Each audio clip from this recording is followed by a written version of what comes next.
परमेश्वरी शक्तीला शोधणाऱ्या सर्व साधकांना, भाविकांना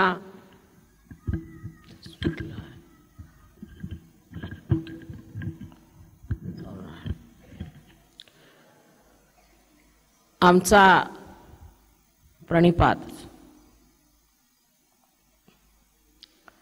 एवढ्या थोड्या वेळातच संगमनेरला सहयोगाची जी प्रगती पाहिली ते म्हणजे एक फारच मोठं समाधान आहे. कुंडलिनी शास्त्र आणि चक्रे हे एक गुप्त शास्त्र होतं. जनक राजांनी एका नचिकेताला फक्त आत्मसाक्षात्कार दिला, इंद्राला सुद्धा आत्मसाक्षात्कार घ्यावा लागला. अशी एक दोन उदाहरणे आपल्याला पूर्वकाळात मिळतात. इतिहास सुद्धा असं सांगतो की फारच कमी लोकांना आत्मसाक्षात्कार झाला होता. पण संत साधू हे वारंवार आपल्या कार्यासाठी भारतात आले, विशेषतः महाराष्ट्रात, आणि त्यांनी अनेकोपरी समजावून सांगितलं की आत्मानुभवाशिवाय तुम्हाला काहीही मिळालेलं नाही. आंधळ्याला जशी दृष्टी नसते तशीच मानवाला जोपर्यंत तो आत्म्याला प्राप्त होत नाही तोपर्यंत त्याला सत्य कळू शकत नाही, केवळ सत्य कळू शकत नाही. धर्मानी फार तर फार मनुष्य सदाचरणी बनू शकतो, पण कोणत्याही धर्मातला मनुष्य, मग कोणत्याही तो जातीचा असे नाका, कोणत्याही वर्णाचा असे नाका, कोणतेही पाप करू शकतो. त्याला कोणी रोखू शकत नाही, कारण त्याला रोखणारी जी शक्ती ती आत्म्यामध्ये स्थित आहे आणि तो आत्मा अजून आपल्या चित्तात प्रकाशित झाला नाही, म्हणून ते सामर्थ्य माणसामध्ये नाही की ह्या पापाच्या प्रलोभनातनं तो मुक्त होईल. पण आज संगमनेरला लोक चक्रांच्या गोष्टी करत आहेत, चक्रांची नावं घेत आहेत, त्याच्यावर बसलेले देवी देवता ह्यांच्याबद्दल लहान लहान मुलं चर्चा करत आहेत. हे पाहून माझा आनंद गगनात मावत आहे. केवढी मोठी गोष्ट आहे. जी गोष्ट एक दोन माणसाला माहीत होती, जी फारच कमी लोकांनी अनुभवली, अशी आज सर्वत्र सामाजिक होऊन बसलेली आहे.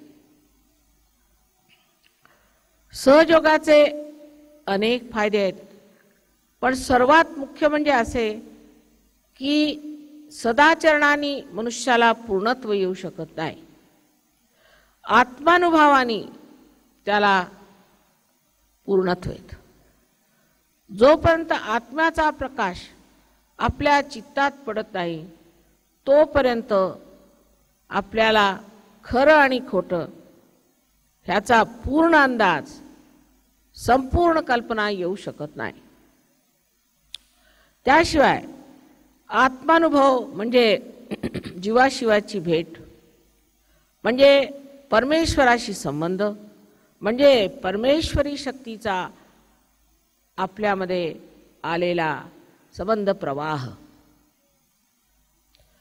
जशी आज आपण सगळीकडे वीज बघतो आणि तिचा प्रवाह वाहत आहे,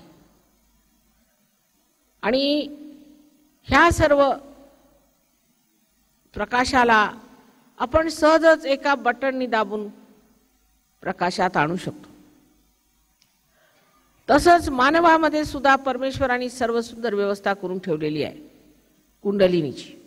त्याला काही शिक्षण नको, त्याला काही डिग्री नको, त्याला काही फार मोठी पदवी नको, राजकारण नको, काही नको. मानव असला म्हणजे झालं. प्रत्येक मानवाला हा जन्मसिद्ध हक्क आहे की तो ह्या परमेश्वरी शक्तीला प्राप्त हो. त्यानेच मनुष्य समर्थ होतो, म्हणजे सम अर्थ लागतो, त्याचा अर्थ लागतो.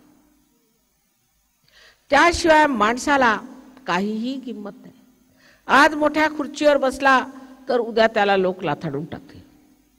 पण संतांचं तसं नाही. संतांना लोकांनी किती त्रास दिला, किती छळलं, तरी आज सुद्धा लोक त्यांच्या नावाचं स्मरण करून स्वतःला धन्य समजतात. पण संतांना मानूनच कार्य होणार नाही. आम्ही या संतांना मानतो, त्या संतांना मागतो, अशी मी पुष्कळ मंडळी पाहिली. पण बघते काय की जे लोक संतांना मानतात त्यांच्यामध्ये संतांचे कोणतेच गुण आलेले नाहीत. नुसतं मानून आम्ही समजा कुणाला मानलं की हे फार मोठे आहेत, त्यांनी आम्हाला संतांचे अधिकार येत नाहीत. समजा जर आम्ही म्हटलं की आम्ही इंग्लंडच्या राणीला फार मानतो म्हणून आम्ही काही इंग्लंडच्या राणी होऊ शकत नाही, उलट जर आम्ही तिला भेटायला गेलो तर ती भेटणार सुद्धा नाही.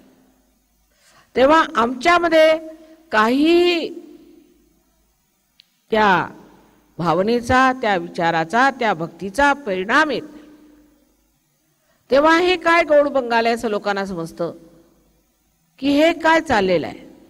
त्यांच्या विचारात हा काहीतरी प्रकार समजून येत नाही. परमेश्वर जर आहे आणि जर परमेश्वरी शक्ती आहे तर आम्ही परमेश्वराचा धावा केला तर परमेश्वराने आमच्या सेवेला हजर राहिलं पाहिजे, अशी कल्पना लोकांची असते. मग त्यात दिशाभूल करणारे बरेच लोक असतात. तुम्ही इतके गुरुवार करा, इतके शनिवार करा आणि वाचतील पैसे ते मला द्या, नाहीतर तुम्ही सप्ताह मांडा, अखंड भजन करा, अमुक करा, तमुक करा. अरे पण तुमचा योग झाला नाही, तुमचा संबंध झाला नाही, तुमचं कनेक्शन झालं नाही, तुम्ही टेलिफोन कुणाला करता. आत्मानुभव हा माणसाला मिळवला पाहिजे आणि मिळविता येतो, आणि तो मिळवल्याशिवाय माणूस हा अर्धवट राहून जाईल, त्याची पूर्ण स्थिती येणार नाही. ह्याचे अनेक फायदे आहेत. आता मी महाराष्ट्रामध्ये दुष्काळ फार आहे, त्याच्यावर विचार केला की ह्या दुष्काळाचा काय इलाज केला पाहिजे. दुष्काळाचा इलाज आहे इथे झाडे असायला पाहिजे.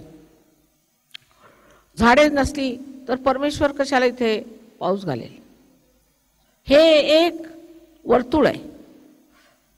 त्या वर्तुळामध्ये जर इथे झाडे नसली तर पाणी येणार नाही, ते वर्तुळ पूर्ण होत नाही. जर तुम्ही इथे झाडे लावली तर पाणी येईल, पण झाडे लावण्याची सोय नाही. झाडे लावली तर लोक कापून येतात, कारण त्यांना सरपण नाही. तेव्हा त्याच्यासाठी काय करता येण्यासारखं आहे सहयोगामध्ये. सहयोगाची किंमत इतकी जबरदस्त आहे की ऑस्ट्रियामध्ये अशी परिस्थिती आली की तिथे ॲसिड रेन म्हणून, आता आपल्याकडे फार कमी आहेत इंडस्ट्रीज, तिकडे पुष्कळ आहेत, आणि त्याच्यामुळे त्याचे जे धूर आकाशात गेले त्याच्यामुळे एक ॲसिड रेन म्हणून पाऊस तयार झाला. म्हणजे पावसामध्ये ॲसिड आलं, त्यामुळे ही झाडं मरू लागली. मरू लागल्यावरती त्यांनी असं सांगितलं की आता ह्या झाडांना जर कुणी वाचून दाखवेल तर त्यांना आम्ही फार मोठी पदवी देऊ. एक आपले सहयोगी ते UN मध्ये ॲग्रिकल्चरचे ॲडवायझर आहेत, फार मोठ्या पदवीवर आहेत. तर ते चैतन्यमय माझ्यापासून पाणी घेऊन गेले आणि 4 थेंब प्रत्येक झाडावर टाकलं. सगळी झाडं मरत होती. 60 वर्षाच्या वरची झाडं तर तगली नाहीत, पण बाकी सगळी तगली आणि व्यवस्थित आहेत. जर ही झाडं ॲसिड रेनला बचावून राहतात तर मी असा विचार केला की जर महाराष्ट्रात आपण ही एव्हरग्रीनची झाडं लावली जी सदा सर्वदा हिरवी असतात आणि त्यांना पाणी कमी लागतं, तर ह्या झाडांमुळे इथे पाऊस खूप पडेल. तसंच ही झाडं मनुष्य तोडू शकत नाही, कारण त्याची बांधणी असते की त्याला बुंध्याला मनुष्य पोचू शकत नाही. दुसरं, हे झाड जाळायच्या उपयोगाचं नाही, भुरकन जळून जाईल. तिसरं म्हणजे ह्या झाडाला जे कोन्स असतात ते दगडी अगदी दगडासारखे असतात, पण खरोखर असतं ते लाकूड. ते लाकूड जर तुम्ही जाळलं तर तुम्हाला सरपणाला सुद्धा व्यवस्था होऊ शकते. पाऊस येईल, त्यांनी शेती ठीक होईल, आणखी त्यांनी तुम्हाला जे सरपण पाहिजे तेही व्यवस्थित मिळू शकतं. असा विचार मी केल्यावर मी ही झाडं इथं मागवली आणि आमचे सर्व जगातले जेवढे सहयोगी आहेत त्यांनी सढळ हाताने ती झाडं इथे आणून दिलेली आहेत. त्याच्यावर आता माझा प्रयोग चाललेला आहे. पण मला माहिती आहे हा प्रयोग अत्यंत यशस्वी होणार आहे. कारण त्याच्या आधी आम्ही सूर्यफुलावरती प्रयोग केला तर सूर्यफूल एवढं मोठं आलं, ते 2 माणसाला उचले ना. त्याच्यातली एवढ्या मोठमोठ्या बिया बघून कुणाला वाटणार आहे सूर्यफुलाच्या बिया आहेत. नंतर त्यांनी सांगितलं की आमच्या त्या जागेमध्ये तुम्ही तांदूळ लावू शकत नाही. तर म्हटलं आम्ही लावणार तांदूळ हमखास, आणि तेही आम्ही बासमतीचे लावले. 60 किलो तांदूळ लावले तर त्याच्या 70 पोती निघाली आमची. जर त्याच्या मी नुसते बीज तुम्हाला वाटलंय तर अनेक प्रकारे आपण आपली शेती वाढवू शकतो. पाण्याची व्यवस्था होऊ शकते, आणखीन आपल्याला शेती वाढवू शकतो. ज्या ठिकाणी सहयोग वाढतो, आरडगावला पाण्याचा एक थेंब नसायचा, अगदी सुकलेलं गाव होतं. तिथे त्या एड्या बाबळ्या होत्या फक्त आणि काहीही नव्हतं. तिथे सहयोग जमल्याबरोबर तुम्हाला आश्चर्य वाटेल की दगड फोडून लोकांनी पाणी काढलं. तिथे इतक्या विहिरी झाल्या. तसंच आमचं नांदगाव माझ्या आईचं माहेरघर होतं. मी गेले तर माझ्या डोळ्याला पाणी आलं तिथली स्थिती बघून. त्या ठिकाणी सहयोग जमल्याबरोबर तिथे मुळा नदीतनं दगड फोडून पाणी आलं आणि तिथे सगळं हिरवीगार झालं. सगळीकडे दुष्काळ असताना त्या आरडगावी मात्र दुष्काळ नाही. ही परमेश्वरी शक्ती आहे आणि तिला बरोबर समजतं कुठे जायचं. जे संतांना छळलं, जी संतांनी मेहनत केली, त्यावेळेला अशी सामाजिक परिस्थिती खराब होती की त्यांनी जे जे म्हटलं त्याच्याबद्दल त्यांना लोक छळत असत. जातीपाती विरुद्ध, धर्मांधते विरुद्ध या संतांनी एकटे उभे राहून झेंडे उभारले. ऋषी सरस्वतींचं असं म्हणतात की रस्त्यात जर एखादा कुठे शेंदूर फासून एखादा मनुष्य बसला असेल तर ते जाऊन त्या दगडावरती आणि थुंकत असत आणि त्या ब्राह्मणाला किंवा तो जो कोणी पैसे खाणार असेल त्याला झोडपून काढत असत. रामदास स्वामींनी कितीतरी शिव्या घातल्या आहेत. तुकारामांनी कितीतरी त्यांना सांगितलेलं आहे की जात पात सोडा. ह्या सर्व धर्मांधतेला एकदाच तुम्ही सोडून जर दिलं, नाना तऱ्हेच्या आपल्यामध्ये कुरीती आहेत, त्या कुरीतीमुळे लोकांना किती त्रास होतो. तर त्यावेळेला एकटा एक उभा राहिला. ज्ञानेश्वराला तू संन्याशाचा पोरगा म्हणून एवढं छळलं. 23 वर्षाच्या वयात काय ती ज्ञानेश्वरी, आणि त्याच्यानंतर लिहिलं अमृतानुभव पुस्तक. तर म्हणजे वाचलं की असं वाटतं की वा वा वा वा, परमेश्वराच्या साम्राज्यातच रमण होऊन राहिलेलं आहे. असं सुंदर पुस्तक 23 वर्षाच्या वयात ज्या विभूतीने लिहिलं, त्याला तू संन्याशाचा पोरगा म्हणून हिणवणारे हे महामूर्ख आजही समाजात आहेत. पण आता संतांना छळू शकत नाही. आता जर का संतांवर कुणी हात उगारला किंवा त्यांच्याकडे डोळे केले तर मात्र त्यांची दुर्गत होईल. कारण ते दिवस आता संपले. संतांनी केले तेवढे प्रयत्न केले, त्यांचा छळ केला, तुम्ही तेवढा केला. पण ह्या पुढे मात्र कोणत्याही संतांना जर कुणी हात घातला तर त्यांची दुर्गती झाल्याशिवाय राहणार नाही. ह्या संतांनी आता दुसरी कार्य करायची. सामाजिक जी घाण आपल्यामध्ये आहे, प्रत्येक तऱ्हेची घाण आपल्यामध्ये आहे. मुलींना आपण ज्या तऱ्हेने वागवतो, त्यांच्यासाठी हुंडा दे, त्यांच्यासाठी वाटेल तसं त्यांच्यावरती जबरदस्ती कर, जुलूम कर. त्यामुळे ह्या देशात गरिबी आहे. यत्र नार्या पूज्यन्ते तत्र रमन्ते देवता. ज्या ठिकाणी स्त्रीला पूजले जाते ती पूजनीय असायला पाहिजे आणि तिला पूजलं पण पाहिजे, तिथेच देवतांचे रमण होते. आणि ज्या देशामध्ये बायकांना अशा रीतीने वागवण्यात येतं, म्हणजे मुसलमानांपेक्षा आपण बत्तर आहोत. काही काही गोष्टी मुसलमानांपेक्षा बत्तर. निदान मुसलमानांमध्ये जातपात नाही आणि या जातीतले जे कर्मठ लोक आहेत आणि मोठे धर्म मार्तंड म्हणतात, ते जेव्हा मुलीला काही त्रास होतो तेव्हा कुठे जातात? तेव्हा कोण उभं राहतं? ज्या घरामध्ये मुलींचा, सुनेचा, आईचा अपमान होतो त्या घरात लक्ष्मी थांबू शकत नाही. हा एक प्रकार सामाजिकतेत झाला. दुसरा म्हणजे व्यसनीपणा. व्यसन सहयोगात आल्याबरोबर सुटून जात. कालच मला फार आनंद झाला.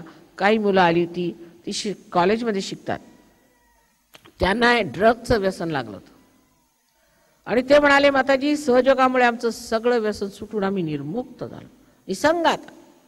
आणि इतके सुंदर गाणी म्हणून दाखवली त्यांनी, मला आश्चर्य वाटलं.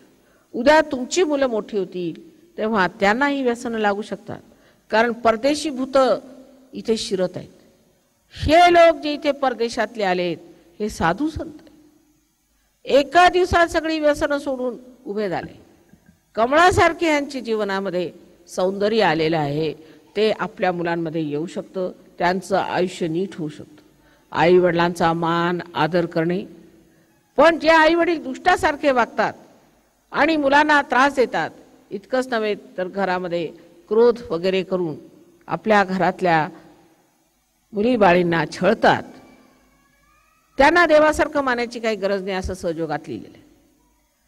पण त्यांना नीट करण्याची सुद्धा व्यवस्था आहे. जर ते सहयोगात आले तर राग शांत होऊन मनुष्य आनंदात रमण करतो. राग, क्रोध ह्याच्या विरुद्ध श्रीकृष्णाने तर सुरुवातीपासूनच अस्त्र उभारलेले आहे की राग येणे किंवा क्रोध येणे हे लांछनास्पदच नाही, पण ते वाढत वाढत अत्यंत पापाच्या दृष्टीला जातं. पण ते म्हणून लेक्चर देऊन किंवा उपदेश देऊन होणार नाही. मी जर 100ला म्हटलं तुम्ही रागू नका, शांत व्हा, शांत होणार नाही. कारण शांती आपल्या हृदयात आहे. ते स्थान आपल्या हृदयातलं जोपर्यंत आपण मिळवू शकत नाही तोपर्यंत नुसता लेक्चरनी काय होणार नाही. लेक्चर ऐकायला बरं वाटतं, पण जेव्हा ही कुंडलिनी जागृत होते तेव्हा मनुष्य त्या शांतीमध्ये स्थित होतो. आता परदेशामध्ये पुष्कळ लोकांनी विश्व शांतीचे मोठमोठाले असे ऑर्गनायझेशन, संस्था काढलेल्या आहेत. त्या लोकांना स्वतःला शांती नाही आतमध्ये. दारुडे, पैसे खाणारे हे काय विश्वशांती देणार? विश्वशांती ही मनुष्याच्या हृदयामध्ये जेव्हा सामूहिक शांती बसेल तेव्हाच येऊ शकते. त्यासाठी आपल्या आतमध्ये हे समाधान, ही शांती आपण मिळवली पाहिजे. आज एक फार मोठी क्रांती आम्ही आरंभलेली आहे आणि महाराष्ट्रात या भागामध्ये विशेष करून श्री संतांचे एवढे कार्य आहे, त्यामुळे तुम्ही सगळे संपन्न झालात आणि तुम्ही ते प्राप्त केलेत. हे म्हणजे आम्हाला अभिनंदनीय नाही, आपल्याला अभिनंदनीय. कारण आम्हाला काहीच मिळवायचं नाही, मिळवायचं तुम्हाला आहे. आणि सर्व जगामध्ये आज तुम्ही इतक्या उच्च स्थितीला पोहोचलात, हे तुमच्यासाठी कितीही मी म्हटलं तरी तुम्ही अजून समजू शकत नाही की केवढी मोठी गोष्टी तुम्ही मिळवलेली. कारण ते सहजच घटित होतं. कुंडलिनी सहजच जागृत होते. तिला असे हात फिरून लहान लहान मुलं सुद्धा जागृत करू शकतात. म्हणजे काय हे एवढी शक्ती कशी आली माताजी? हे कसं मिळालं? काहीतरी आमच्यात असलंच पाहिजे, पण काय आहे ते तुम्ही ओळखावं, आम्ही सांगणार नाही. पण आत्मानुभव हा प्रत्येकाने घेतला पाहिजे. आता असं आहे की खरं सांगितलेलं लोकांना आवडत नाही, पण मी खोटं कशाला बोलू? मी तुमची आई आहे. जे तुमच्यासाठी हितकारी आहे आणि चांगलं आहे ते मी सांगणार. तुम्हाला जरी वाईट वाटलं तरी मी ते सांगणार की बाबा हे चुकीचं आहे, हा मनुष्य चुकीचा आहे. तुम्ही एकदा आपला आत्मसाक्षात्कार घ्या. आत्मसाक्षात्कार घेतल्यावरती मनुष्याला दिसू लागतं, स्वतःच कळतं. मला सांगायची गरज नाही, स्वतःच तुम्हाला कळेल की आमचं कुठे चुकलेलं आहे, कुठे नाही चुकलेलं. कारण तुमच्या हातातनं चैतन्य वाहू लागतं. हातातनं चैतन्य वाहतं आणि ह्या बोटांवर तुम्हाला कळतं की कोणचं चक्र ह्या माणसाचं धरलेलं आहे. हे जर चक्र धरलं तर हा मनुष्य हमखास ढोंगी आहे. एवढंच मी सांगणार की कोणचं चक्र धरलं ते बघावं. आता सांगायचं म्हणजे आपल्याला पुष्कळशा गोष्टी माहिती नाही. रामाबद्दल, कृष्णाबद्दल, मोहम्मद साहेबबद्दल, ख्रिस्ताबद्दल ज्यांनी उठाव त्यांनी बोलाव. ह्यांना डोळे सुद्धा नाही. हे काय बोलणार? संतांनी म्हटलं तर त्याला काहीतरी मान्यता आहे, पण संत असं कधी म्हणणार नाहीत कारण संतांना ओळख आहे.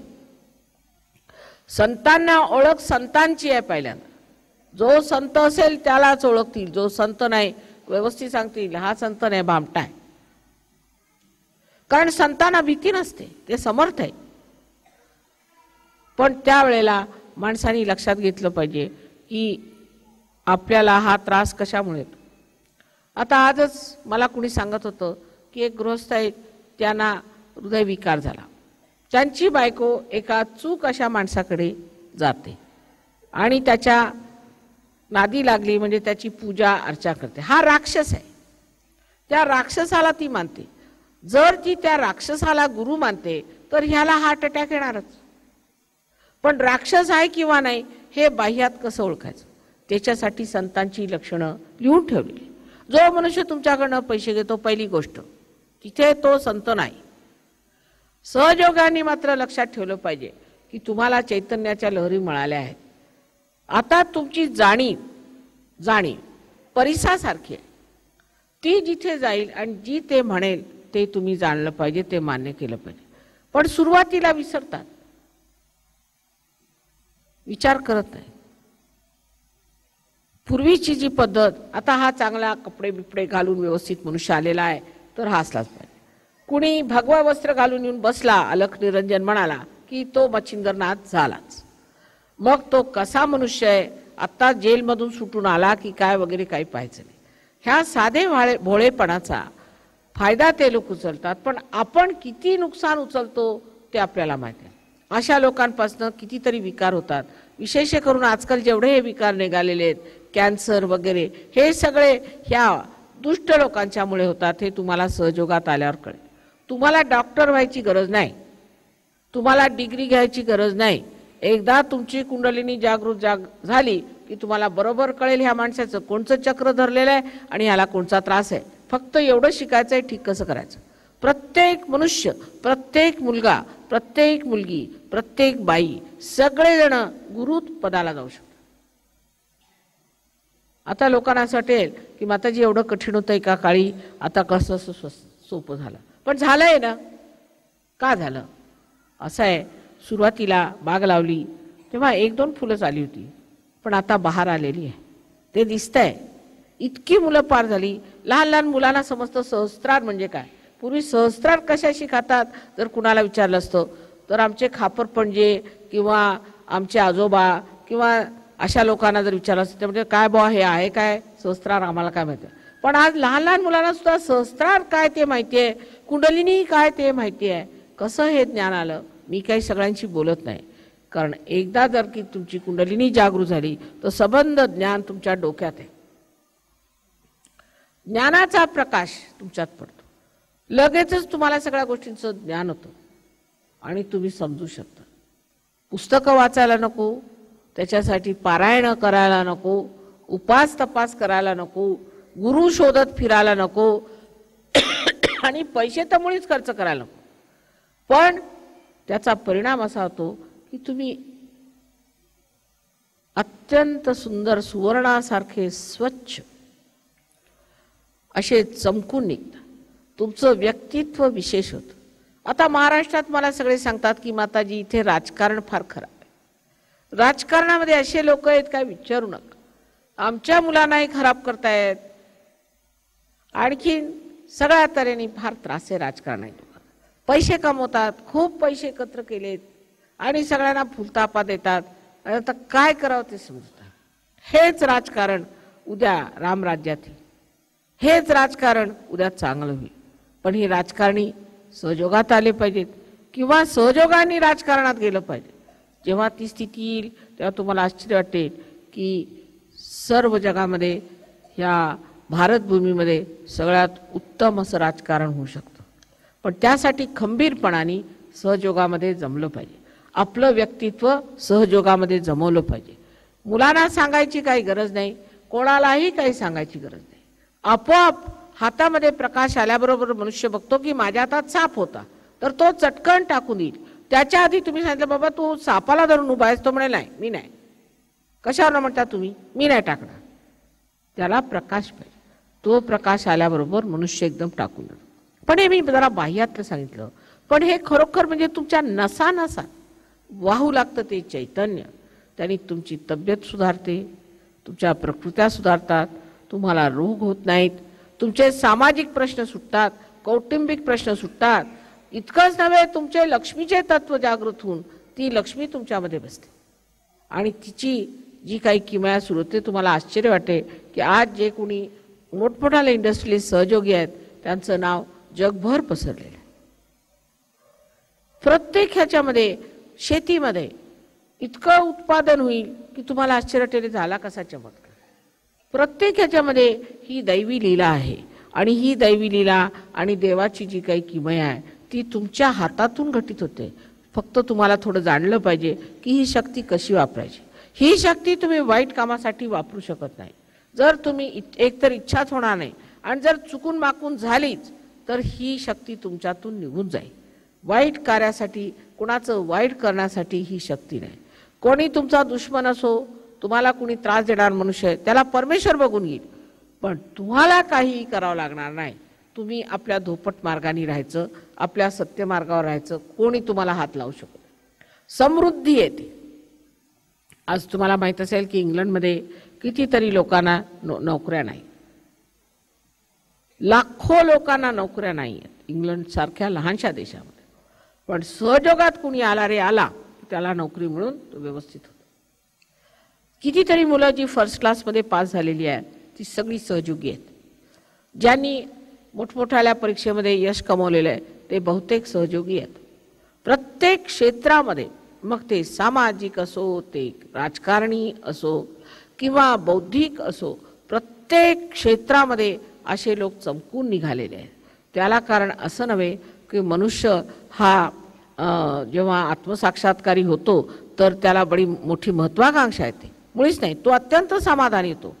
पण आतमध्ये प्रकाश आल्यामुळे त्या प्रकाशात जे काही त्याला समजतं ते काहीतरी उच्च प्रतीचं असतं. तसं पाहिलं तर संतातले किती लोक युनिव्हर्सिटीला गेले होते किंवा कॉलेजला गेले होते, पण काय काय लिहून ठेवलं आहे बघावं ते आश्चर्य वाटतं. काय हे काय ज्ञान, आणि हे ज्ञान सगळं खोटं आणि परमेश्वर खोटा. आणि आजकालचे जे दीड शाणे निघाले आहेत त्यांचं असं म्हणे आम्ही खरे आहोत. हे वैज्ञानिक विधान नव्हे. वैज्ञानिक माणसांनी आपलं डोकं उघडं ठेवलं पाहिजे.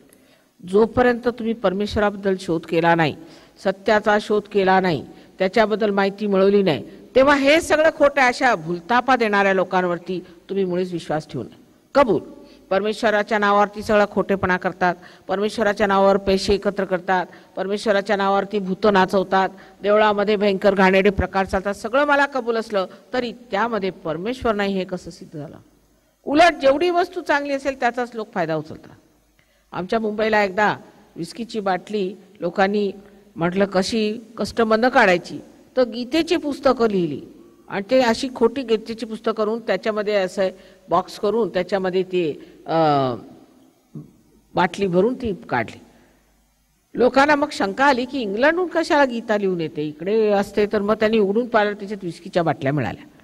पण का? कारण गीता विशेष आहे, गीतेवर कोण शंका करणार म्हणून त्यात विस्कीची बाटली काढायची. परमेश्वर हा विशेष आहे म्हणून त्याचा उपयोग करायचा, देवळाचा उपयोग करायचा आणि त्याच्या आडपडद्यामध्ये सगळे घाणेरडे प्रकार करायचे. म्हणून परमेश्वर नाही का? असं कसं सिद्ध होतं? परमेश्वर आहे किंवा नाही हे सहयोगानंतर आम्ही विचारू, त्याच्या आधी सांगता येणार नाही. कारण आंधळ्याला कोणताही रंग सांगायचा तर त्याला काय समजणार आहे? पहिल्यांदा आत्मसाक्षात्कार हा झाला पाहिजे, हेच आमचं म्हणणं आहे. ह्याला पैसे नकोत, काही खोटे काम नको, काही नाही. सत्यावर उभे असलेली गोष्ट आहे, स्वानुभवाची गोष्ट आहे. तो अनुभव झाल्याशिवाय बाकीच्या ज्या काही गोष्टी आहेत त्या वरपांगे. बरोबर. एकाने प्रश्न विचारला, माताजी भक्ती मार्ग तुमचं काय म्हणणं आहे? भक्ती मार्ग ही पायरी आहे. तुम्ही परमेश्वराला आळवता, अरे परमेश्वरा, अरे परमेश्वरा मला भेट, कधी भेटशील वगैरे वगैरे सगळे रडगाणी करता. परमेश्वर येऊन समोर ठाकला तरी ओळखायला ते म्हणजे याला काय म्हणायचं? परमेश्वराला ओळखण्याची स्थिती कुठे आहे? तुलसीदासासारखा मनुष्य त्यांनी परमेश्वराला रामाला ओळखलं नाही.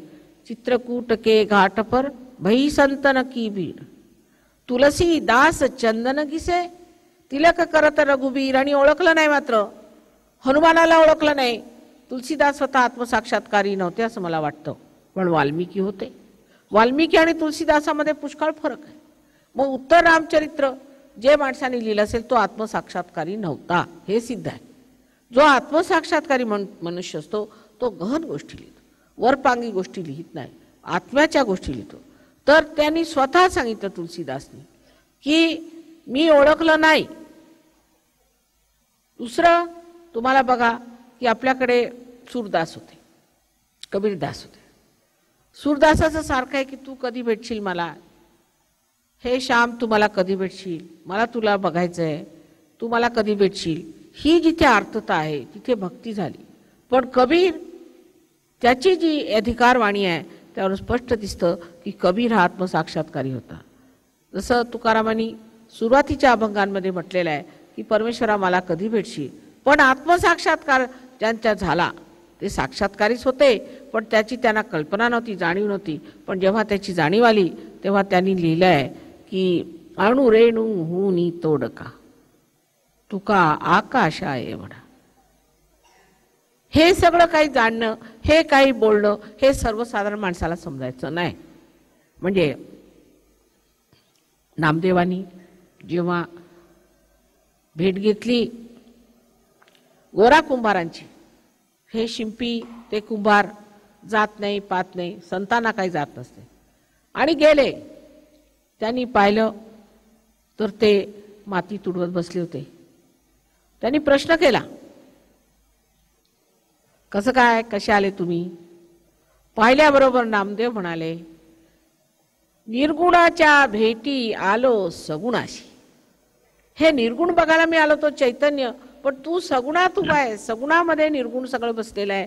हे कोण संतांनीच म्हणावं, संतांना त्यांनीच ओळखावं एक दुसऱ्याला.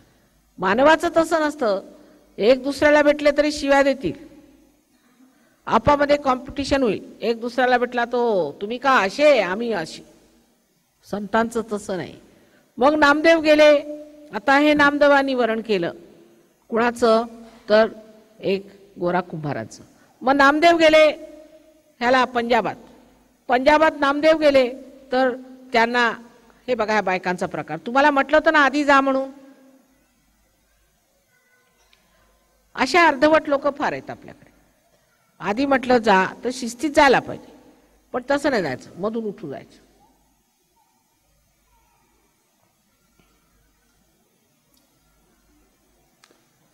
ही शिस्त सुद्धा सहयोगानंतर येते. ह्या बायका जर आत्मसाक्षात्कारी असत्या तर कधीच नसत्या गेल्या, नाही तर आधी गेल्या असत्या. शिस्त आपल्याकडे नाही, कोणती वागण्याची रीत नाही.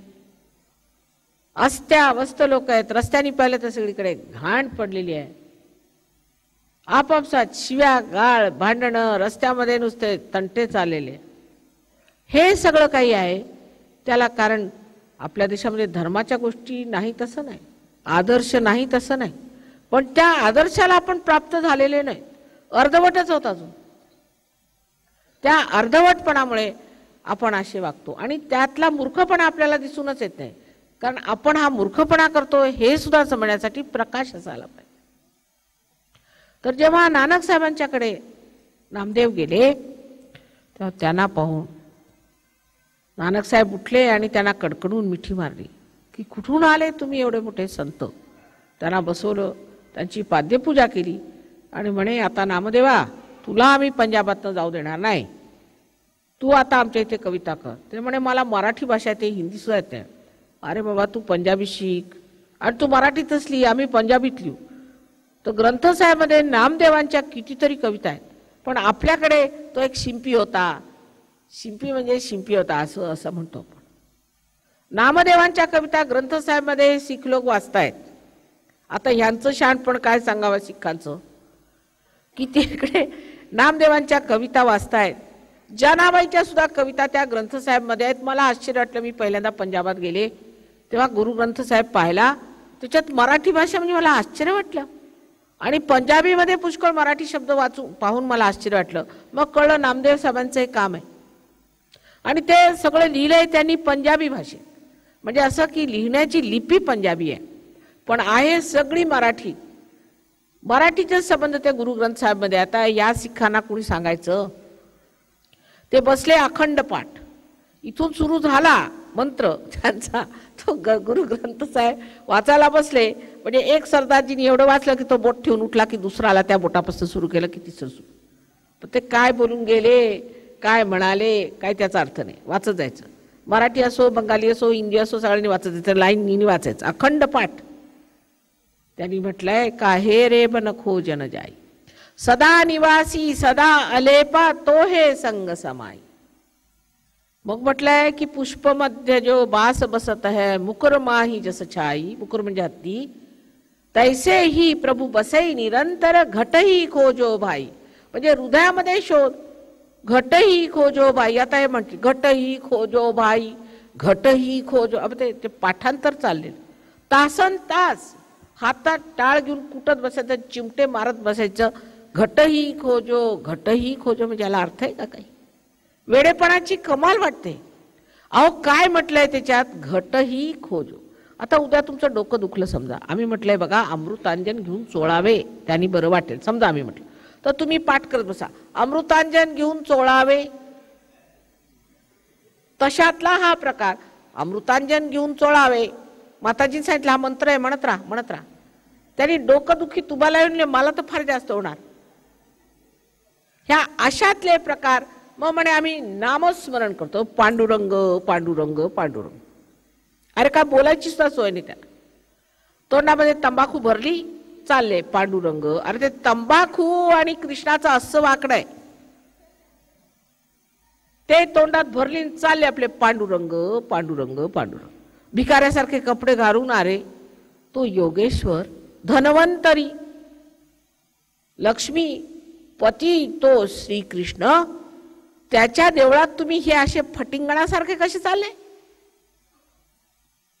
ज्यांनी सुदाम्याची संबंध नगरी सोन्यानी मिळवली, त्या कृष्णाकडे निघाले असे फटिंगणासारखे. ह्याला काय भक्ती म्हणतात? स्वतःला दुःख देण्याची, त्रास देण्याची व्यवस्था परमेश्वरांनी केलेली नाही. परमेश्वर हा अत्यंत प्रेमळ पिता आहे. जितके तुम्हाला आजचे पिता माहीत असतील त्यांच्यापेक्षा कोट्यावधी जास्त प्रेमाचा, त्याचं वर्णन सुद्धा करता येते असा तो तुमचा परमेश्वर, तुमचा बाप आहे. तो तुम्हाला काय छळणार आहे का? उपास करा, हे करा, ते करा, डोक्यावर उभे राहा, एका पायावर उभे राहा, तुमचा तो छळ करणार आहे? एक विचार करा. ख्रिस्ती धर्मामध्ये त्यांनी आपलं खूळ काढलं की सगळ्यांनी काहीतरी सहन केलं पाहिजे. म्हणा या ख्रिस्ती लोकांपासनं सगळ्यांनी सहन केलेलं आहे. ते कोलंबस तिकडे गेले, नशीब नाही तर आपण इकडे काय राहिलो नसतो. तिकडे जाऊन त्यांनी सगळ्यांचा मुर्दाच पाडला. आता तिथे कुणी नाहीच आहे तिथले पहिले लोक. कुठे म्युझियम मध्ये दिसले तर दिसतात. नशिबाने इकडे नाही आले. इकडे आले असते तर इकडे त्यांनी सगळ्यांचा मुर्दा पाडला असता. हे म्हणे आम्ही सहन करणार. सहन करायचं म्हणजे काय? उपास, तपास, फालतूचे धंदे, कपडे नाही घालायचे, फाटके कपडे घालायचे, नागवं फिरायचं, असं देवाने सांगितलंय काय? ख्रिस्त तसे फिरत होते का? ख्रिस्ताने सांगितलं की परमेश्वर हा कृपाळू, दयाळू, आणखीन प्रेमाचा सागर आहे. तो असे धंदे शिकवणार आहे का परमेश्वर? आणि म्हणे आमच्यासाठी ख्रिस्त क्रूसवर गेला, त्यांनी सगळं सहन केलं. मग तुम्ही आता काय नवीन काय काढलंय? त्यांनी केलं ना तुमच्यासाठी, तुमच्या पापासाठी झालं ना. आता तुम्ही नवीन खूळ काय काढलं? असं ख्रिश्चन लोकांना म्हटलं तर झालं मला मारायला धावती. आणि तो ख्रिस्त सुद्धा जशी काय हाडं असावीत नाही एखाद्या टीबी पेशंटची तसा उभा करते.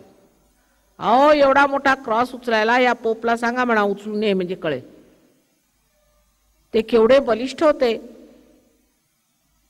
गणेशाचं अवतरण होतं ते. तसं दाखवायच्या ऐवजी हे असला कसला तरी जर्जर ख्रिस्त आणून उभा करायचा. म्हणजे सगळ्यांनी अगदी दयनीय दशेनी त्या ख्रिस्ताकडे पाहायचं. तो काय तारणार आहे लोकांना?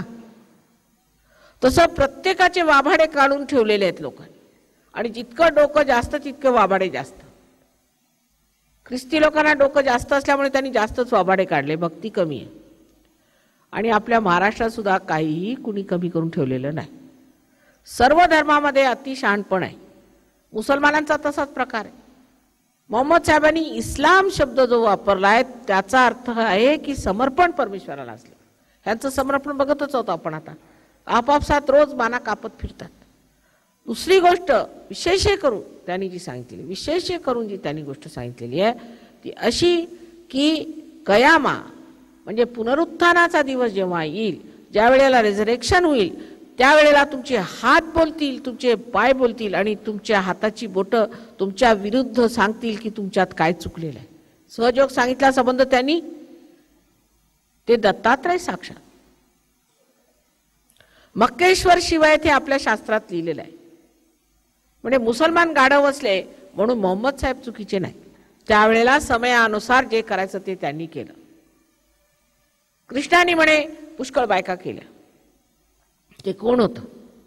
कृष्णाच्या ज्या 16,000 बायका होत्या ते त्यांच्या 16,000 शक्त्या आहेत. 1000 सहस्त्राराला चक्र आहेत, 1000 आणखी विशुद्धीला 16 आणि 1000 गुणिले म्हणजे 16,000 आणि ते विराट योगेश्वर होते. आणि ह्या विराटाच्या त्या 16,000 शक्त्या होत्या. पण विराट असल्यामुळे त्यांच्या ज्या 5 पत्न्या होत्या त्या कोण होत्या?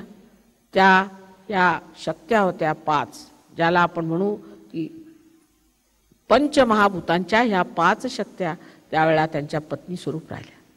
राधा ही त्यांची जी शक्ती होती, रा म्हणजे जिनी ज्याला आपण म्हणू ऊर्जा शक्ती, धा म्हणजे जिनी धारण केलेलं आहे अशी ती जी राधा होती ती महालक्ष्मी स्वरूप होती. महालक्ष्मी म्हणजे काय तर महालक्ष्मी तत्वानी मनुष्याचं उत्थान होतं. आज अमिबापासून आपण माणसं झालो त्या महालक्ष्मी तत्वामुळे, आणि आज ह्या माणसापासून आपण संत होऊ, मोठे होऊ, ते सुद्धा या महालक्ष्मी तत्वामुळे. कोणीही तुम्ही संन्यास घ्या असा कुठेही आग्रह केलेला नाही. उलट प्रत्येक ठिकाणी ह्याच्या लग्नाला गेले, रामाने लग्न केलं, कृष्णाने लग्न केलं, सगळ्यांनी लग्न केलं, पण तुम्ही सगळे संन्यासी व्हा आणि आम्हाला पैसे भरा. संसार सोडून पळवाद हा सुद्धा एक दुसरा मूर्खपणा आहे. सहयोगामध्ये लग्नाचे मंगल कार्य आम्ही करत असतो. कितीतरी मुली आपल्या महाराष्ट्रात अशा आहेत, त्यांना घरातनं काढून टाकलं, वैधव्य आलं, हुंडा नाही, मुलीची लग्न होत नाही, पुष्कळ वय झालं तरी त्रासात आहेत बिचाऱ्या. अशा मुलींची लग्न आम्ही व्यवस्थित बाहेर करून दिली आणि त्या फार सुखात आहेत आणि आनंदात आहेत. तुमच्या संगमनेरच्या पण काही मुली आहेत. तसेच ज्या मुलांना इथे नोकऱ्या नाही आणि जी मुलांची इच्छा आहे की आम्ही बाहेर जावं, त्यांची लग्न बाहेर करून दिली, तेही सुखात आहेत आणि आनंदात आहेत. प्रत्येकाला हे लक्षात घेतलं पाहिजे की आपण नुसतं संगमनेर बसून आणि आम्ही संगमनेरी आहोत, मग आम्ही राहुरीकर आहोत, अशा लहान संकुचित वृत्तीने तुम्ही आजच्या आधुनिक काळात राहिला तर तुमचं काहीही होणार. आम्ही सगळ्या विश्वातला एक अंग प्रत्यंग आहोत. सगळ्या विश्वामध्ये आमचं स्थान आहे हे सहयोगात आल्यावर कळतं. कुठेही सहयोगी भेटला तुम्हाला, मग तो कोणत्याही देशाचा असेना, तुम्ही कोणीही असेनात का, कुठलेही असेनात का, सर्वसाधारण असेनात का, तो कडकडून तुम्हाला मिठी मारेल, अरे माझा भाऊ तू कुठे गेला होतास. कधी हे परदेशातल्या लोकांनी तुम्ही पाहिलंय खेडेगावात जाऊन कडकडून मिठा मारल्या असती, बायकांनी फुगड्या घातल्या असती, तुम्ही पाहिलंय का कुठे. आज ते विश्वधर्माचं कार्य सहजतेने सहयोगात होत आहे. सहजतेने हे आले तुमच्या दर्शनाला, हे तुम्हाला भेटायला आले, ते तुमच्याच पातळीवर. उलट ते समजतात की हिंदुस्थानी मनुष्य म्हणजे फार उच्च प्रतीचा, असे त्यांची कल्पना आहे. ते काय असेल ते तुम्ही सांगा. पण त्यांची अशी कल्पना आहे की हिंदुस्थानी मनुष्य म्हणजे निखालस, अगदी अत्यंत भोळाभाळा आणि अत्यंत चांगला असतो आणि त्याच्यामध्ये काहीही दोष नसतो. आता यांना मी काही सांगत नाही, आपलं असलं ते आपलं लपूनच ठेवलेलं बरं. पण कधी कधी पुढे येतं तेव्हा जे काही आपलं आहे, जे आपल्यामध्ये आहे ते सहजच निघून जाणार. सगळे दोष निघून निर्दोष होऊन निसंगामध्ये उभे राहून बोध तुमच्या हातात येतो. हा सगळा बोध ज्याने की तुम्ही आपल्या नसानसामध्ये जाणू शकता. प्रत्येक गोष्टीची जाणीव, त्या जाणीवेचा परिस तुमच्या हातात येतो. ही एवढी मोठी देणगी सहयोगाची आहे. त्यात आमचं काही देणं घेणं लागत नाही. सांगायचं म्हणजे आमचं काही देणं घेणं लागत नाही, कारण तुमच्या किल्ल्या तुम्हाला दिल्या एवढंच. तुमचं धन, तुमची संपत्ती तुम्हाला दिली. तुझं आहे, तुझं पाशी ते तुला दिलं. त्याच्यात माझं काय देणं घेणं लागतं? जर माझं नव्हतं तर मी त्याबद्दल काय बोलणार? फक्त आई असल्यामुळे समजावून सांगते, प्रेमाने सांगते आणि जे काही सत्य ते उघडं करून सांगते. काहीही लपवून ठेवणार नाही. माझ्या सर्व शक्त्या तुम्ही घ्याव्यात हीच एक माझी इच्छा आहे. मला दुसरं काही नाही. जेवढ्या शक्त्या माझ्याजवळ आहेत तर म्हटलं की मी पुंजीवादी आहे. माझ्याजवळ सगळी पुंजी आहे, सगळी संपत्ती आहे म्हणून पुंजीवादी आहे.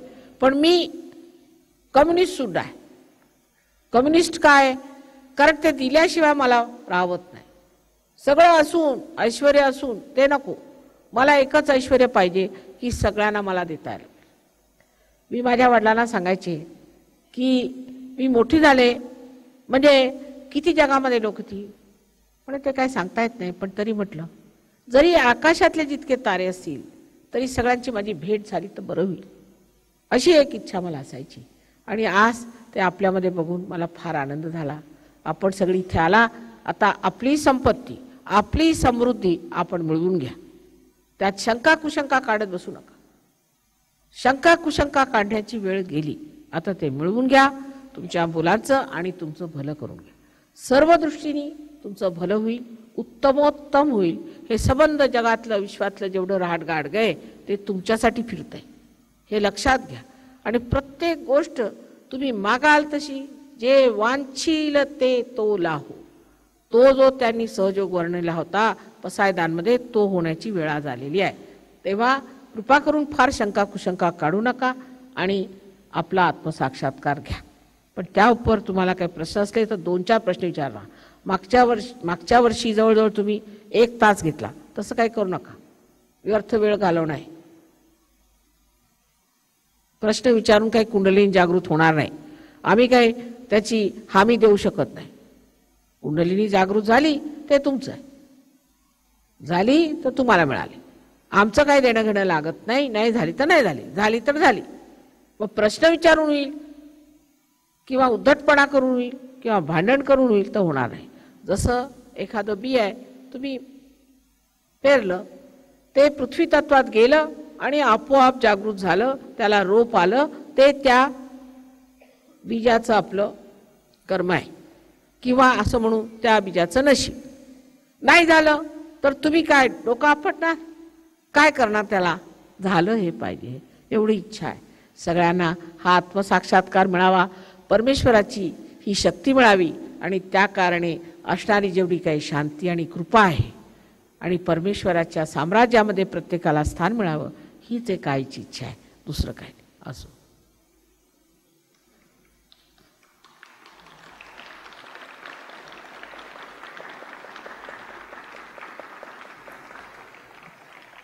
आता असले प्रश्न तर विचारा.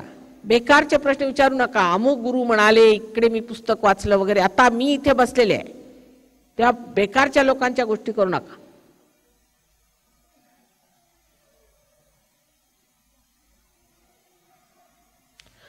मी समोर बसले असताना, मी आज जिवंत असताना जे पाहिजे ते मागून घ्या.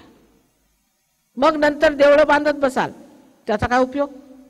तुमचं देऊळ बांधायचंय मला, दुसरी काही देवळं नको.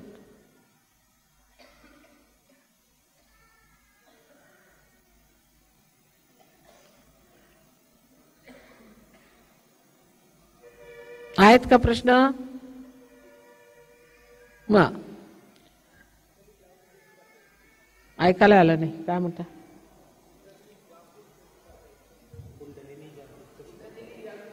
हो, ते करणार मी. मला फार छान प्रश्न विचारला. तेच तर मी करणार आहे. ते करणार, सहजच होणार आहे सगळं. ते फार छान प्रश्न आहे आणि साधक आहात तुम्ही. वा, असा प्रश्न विचारला सुरुवातीला म्हणजे फार मोठी गोष्ट. मग सगळ्यांना पाहिजे ना जागृती? हा, घ्या. सोपं काम आहे.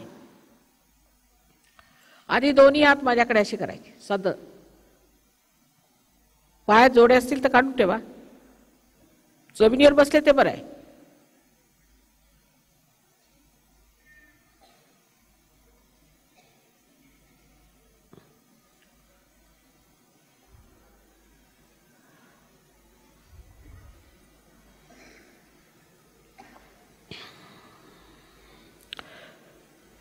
आता बघा, हातात काही गारगार वाटतंय का पहिल्यांदा?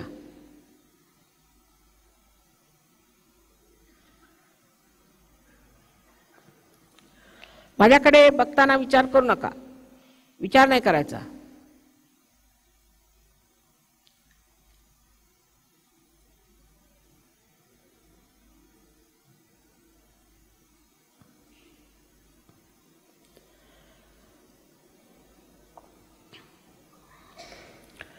आता डावा हात माझ्याकडे ठेवायचा आणि उजवा हात टाळूवर असा अधांत्री धरा, इकडे अधांत्री वरती धरायचा. आता बघा, गार वाटते का डोक्यातनं? वाटून राहिलाय? लक्ष घाला, मान थोडी अशी खाली करून घ्या. बघा आता व्यवस्थित लक्ष घालून आपल्या ब्रह्मरंध्रातनं असं थंड थंड काही येतंय का बघा.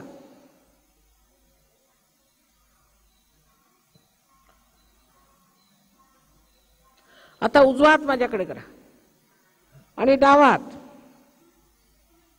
आता बघा अधांत्री,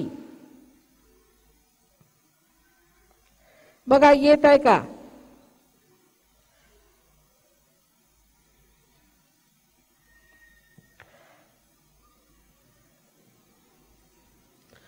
आता दोन्ही हात वर करायचे आकाशाकडे, मान मागे टाकून असे, आणि प्रश्न विचारायचा, श्री माताजी ही चैतन्य शक्ती आहे का मनामध्ये? श्री माताजी ही परमेश्वराची प्रेमशक्ती आहे का? श्री माताजी ही ब्रह्मशक्ती आहे का? असा प्रश्न विचारायचा वर डोकं करून, डोळे मिटून असा प्रश्न करा मनामध्ये. ही परमेश्वराची प्रेमशक्ती आहे का असा 3दा प्रश्न करा.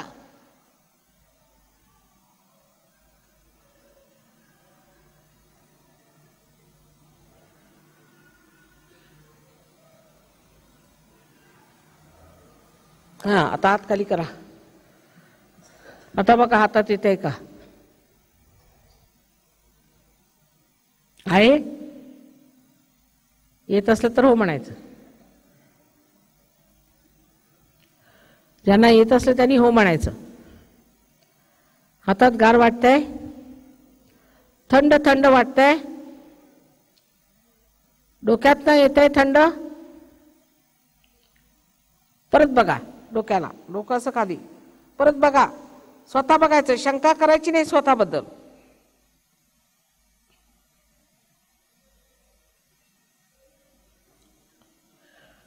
आता हे परत दुसरा हात, डावा हात माझ्याकडे करा, डोकं खाली करून बघा आता गार येते का?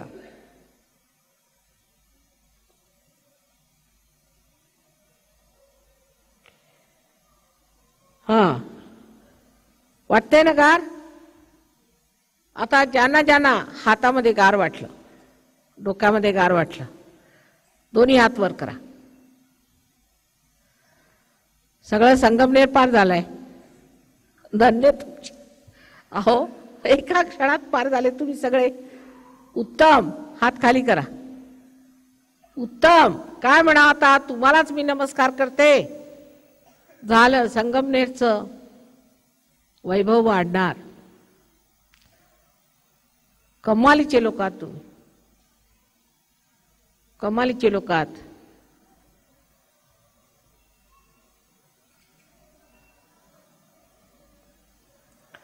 आता कमीत कमी 1 महिना तरी सेंटरवर यायला पाहिजे. 1 महिना तरी जाऊन शिकलं पाहिजे की ही शक्ती काय मिळाली. तिचा मान ठेवा. त्या शक्तीने किती तुम्ही अचाट कार्य करू शकता ते येऊन शिकलं पाहिजे. तेव्हा कृपा करून स्वतःचा मान ठेवून जे काही मिळवलेलं आहे त्याचा मान ठेवावा, अशी तुम्हाला आईची फार आग्रहाची विनंती आहे. सगळ्यांना आमचा अनंत आशीर्वाद आहे. फार सुखाचे दिवस येणार, आनंदाचे दिवस. आनंदाच्या डोही आनंद मकरंद. झाले, सगळेच पार झाले. आता काय करायचं? 2 मिनिटात पार झाले. अहो, या बाहेरच्या लोकांना, विलायती लोकांना पार करताना माझे हात तुटले. तुम्ही लोक कुठले संत साधू येऊन बसलात माझ्या पुढे. केवढ्या आनंदाची गोष्ट आहे, महाआनंदाची गोष्ट आहे. बरं, आता काय दर्शन घ्यायचं लोकांना?